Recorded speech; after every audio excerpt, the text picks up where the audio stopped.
Ito po yung dulo ng phase 2 ng Deca Homes May Kawayan. Another proof na bumababa po ang lupa. Yan. Kung mapapansin po ninyo, iyan po yung gilid ng kalsada. Pinaka-gutter niya. Bumuka na po siya ng husto, lumubog na po yung mga semento. Yan. Bukang-buka na po siya. Ito po yung pinakadulo niya. Papunta po dito. Kung mapapansin nyo po banda rito, ito nakadikit pa siya sa kalsada.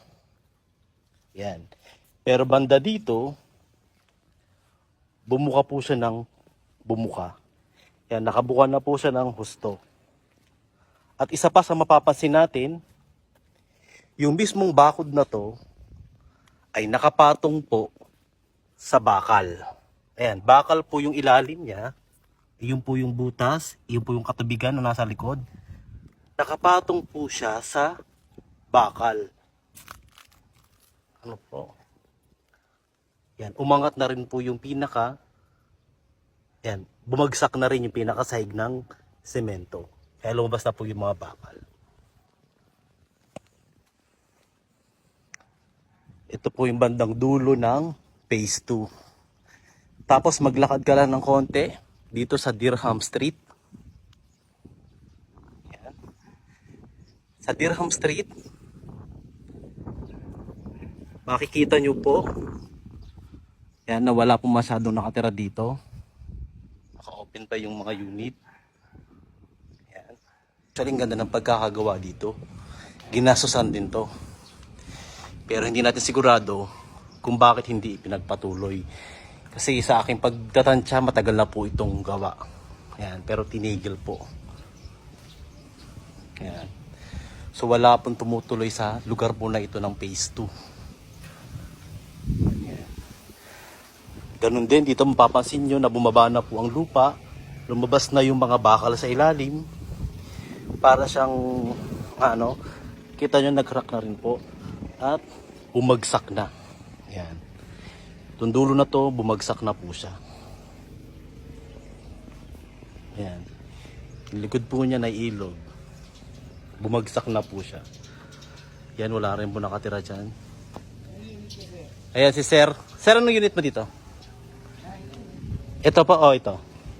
Ayan. Parang dalawa lang kayo nakatira dito, Sir, no? Yan, tingnan mo, bumibiyak yung bahay. Ayan, nakabiyak nga yung bahay. Ayan, nakabiyak na yung bahay. Ito po.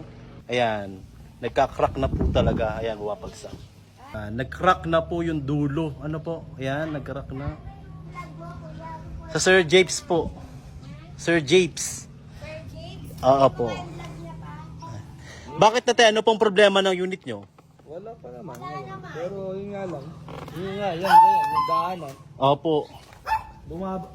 Ibig sabihin, tayo yung CR nyo, wala pa naman mga crack, wala pa naman. Ito lang ha, tingnan mo, naghiwalay talaga siya. Oo nga eh, ayan, Pagitan, tingnan mo. kung makikita nyo po, yung pagitan ng unit na ito sa phase 2, ayan po, naghiwalay na po siya. Yan. Sobrang laki po ng hiwalay niya. Humiwalay na po talaga siya. Ayan, kawawa naman yung nakabili nito. Wala pa naman yata kami. Puro damo na rin siya. At yung likod po niya ay ilog din. Kaya lang ito napansin ko dito tatay actually. Ito nga, yung bumagsak na parte na to ng lupa. Opo, yan o. Kung napansin nyo, ang laki ng crack ng lupa. Yan. Yan pang isa sa nirereklamo nga po ng mga nakatira dito ay yung mga damo na talaga namang pwedeng pamahayan ng ahas at mga lamok. Na kahit nagabayad ka ng association dues, ito ang kalaban talaga.